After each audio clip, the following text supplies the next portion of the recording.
이번 영상은 브로콜리 봄 재배 방법입니다. 브로콜리는 미국 타임스지가 선정한 10대 채소로 영양학적으로 우수하고요. 항균, 항암, 면역 증강 등 보건 기능적 측면으로도 대단히 우수한 채소라고 합니다. 텃밭을 운영하는 우리 초보 농부님들에게는 브로콜리 재배가 좀 생소하고 어렵게 느껴질 수도 있는데요. 오늘은 봄 브로콜리 심는 시기와 재배 방법에 대해서 말씀드릴게요. 금년 봄에는 텃밭에서 브로콜리 재배 한번 도전해 보세요. 브로콜리는 배추, 무 등과 같이 십자가과에 속하는 작물입니다. 십자가과 채소 중 배추, 양배추, 케일 등 이런 것들은 이파리를 먹고 무나 콜라비 이런 것들은 뿌리를 먹는데요. 브로콜리는 화래라고 하는 꽃봉오리를 먹습니다. 브로콜리도 배추나 양배추 등 다른 십자가과 채소와 비슷한 방법으로 키우고 병충해 발생도 거의 비슷합니다. 나중에 십자가과 채소들에 대해서 한번 재배하기 쉽게 공통점을 한눈에 볼 수 있도록 정리해서 영상 한번 올려드릴게요. 구독과 좋아요 한 번씩 눌러주시고 계속 시청해 주시면 감사하겠습니다. 브로콜리 심는 시기는 주로 봄, 가을에 재배를 하는데요. 브로콜리는 서늘한 기후에서 잘 자라기 때문에 봄과 가을에 재배를 많이 합니다. 씨앗 발화에 필요한 최저 온도는 25도이고 35도 이상 고온이나 5도 이하 저온에서는 발화가 억제됩니다. 생육 저온은 15도에서 20도 사이이고요. 5도 이하의 저온과 25도 이상 고온에서는 생육이 지연되고 대부분의 브로콜리 품종은 15도 이하에서는 저온 경과 후에 꽃눈을 형성합니다. 봄 재배의 경우 전문 농가에서는 3월 초순에 모종판에 씨앗을 심고 육묘를 해서 4월 초순에 봄밭에 심어서 6월 하순까지 수확을 마치는데요. 봄 재배는 생육 후기에 덥고 습한 기후에 강한 품종을 선택하는 것이 좋고 장마 전까지는 수확을 마쳐야 합니다. 육묘 기간 중 최저 온도를 10도씨 이상을 유지해야 하고 특히 발화기에는 15도씨 이상을 유지해 줘야 하는데요. 우리 텃밭 농부님들은 모종을 직접 기르지 마시고 모종상에서 사다 심기를 권해드립니다. 베란다에서 모종을 키우기에는 온도는 딱 맞는데 햇빛이 부족해요. 햇빛이 부족해서 모종이 웃자라고 연약하게 자랍니다. 브로콜리는 다른 십자가과 작물과 비슷하게 생육 온도가 15도에서 20도로 비교적 서늘한 기후를 좋아하는 작물입니다. 토양 pH는 6.0에서 7.0, 약상성이나 중성 토양에서 잘 자라고요. 근데 모종을 사다 심으면은 조생종이 한 55일에서 65일, 중생종은 65일에서 80일, 만생종은 한 80일 이제 더 넘어가는데요. 모종을 정식하고 한 45일에서 55일 정도에도 이렇게 수확하는 극조생종 계통이 있어요. 텃밭에서는 극조생종이나 조생종을 심고 빨리 수확하는 것이 그 생육 후기에 더운 날씨하고 7월달부터 오는 장마를 피할 수 있어서 좋겠습니다. 반 만들 때 브로콜리는 배수가 잘 되는 사질양토나 점질 토양에서 잘 자라며 거름을 많이 필요로 하는 작물입니다. 일항 사이는 80cm, 포기 사이는 30cm 정도가 적당한데요. 우리 텃밭 농부님들은 텃밭 사정에 맞게 만드세요. pH 6.0, 7.0 사이 토양에서 잘 자라기 때문에 산성이 강하면 잘 안 자라요.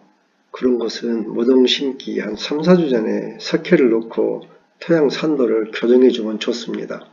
또 모종 심기 일주일 전쯤에 퇴비 등 밑거름을 넣고 밭을 갈아주는데요. 퇴비는 더 일찍 넣고 갈아주면 좋은데 텃밭에서는 그렇게 하기가 좀 번거로우니까 그래도 일주일 전까지는 넣고 갈아주시는 것이 나중에 가수장애 같은 것을 받지 않습니다. 가을 재배는 우리 배추, 무도 마찬가지지만 브로콜리에도 붕소 결핍이 일어나기 쉽기 때문에 밭을 만들 때 붕소도 뿌려주는데요. 붕소량은 한 평에 대략 3g 정도입니다. 한 숟가락도 안 되죠. 양이 너무 적기 때문에 골고루 뿌리기가 어려운데요. 물에 타서 물 조리개로 뿌리면 골고루 뿌려줄 수가 있습니다. 브로콜리는 꽃봉오리를 먹는 채소인데요. 좋은 품질의 꽃봉오리를 수확하기 위해서는 충분한 밑거름과 시비가 중요합니다.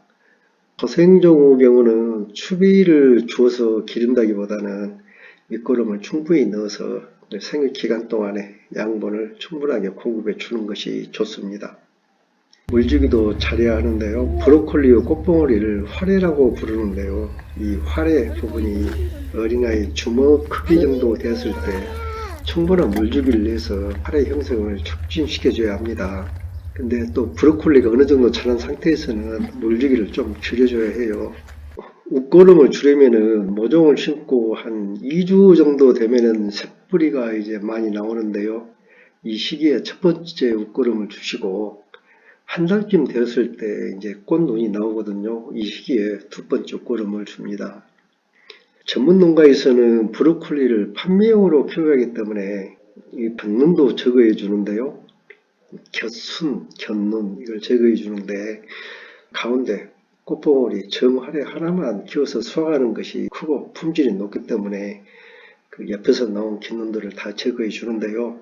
자가 소비가 목적인 우리 텃밭에서는 그 정화래 하나만 키우지 마시고 곁에서 나온 측지들도 다 키워서 거기서도 꽃봉오리가 맺히면 수확이 좋으니까 곁눈을 굳이 제거할 필요는 없고요. 그래도 나는 좀 크게 키우겠다 하면은 곁눈을 제거하시면 되겠습니다. 주요 생리장애로는 풍소결핍으로 인해서 생장점이 고사되거나 꽃대 속에 피는 공동화 현상이 나타나고요. 꽃눈 분화기 때 저온에 의해서 그 꽃봉오리 속에서 잎이 나오는 현상이 있는데요. 적절한 비료 관리와 온도 관리가 좀 필요합니다. 그런데 텃밭에서는 온도 관리하는 그런 시설이 없으니까 비료는 잘 주시고 온도는 그냥 자연의 하늘에 맡기는 방법밖에 없습니다. 주요 병충해로는 십자가과 작물에 공통적으로 발생하는 나방유해벌레, 달팽이, 진딧물에 의한 피해가 주로 발생하는데요.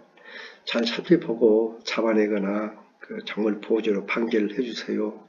제가 십자가과 작물을 키워보면은 텃밭에서 다른 작물은 제가 작물 보호제를 안 합니다. 근데 이 십자가과 작물하고 고추만큼은 농약을 안 하고는 못 먹겠더라고요.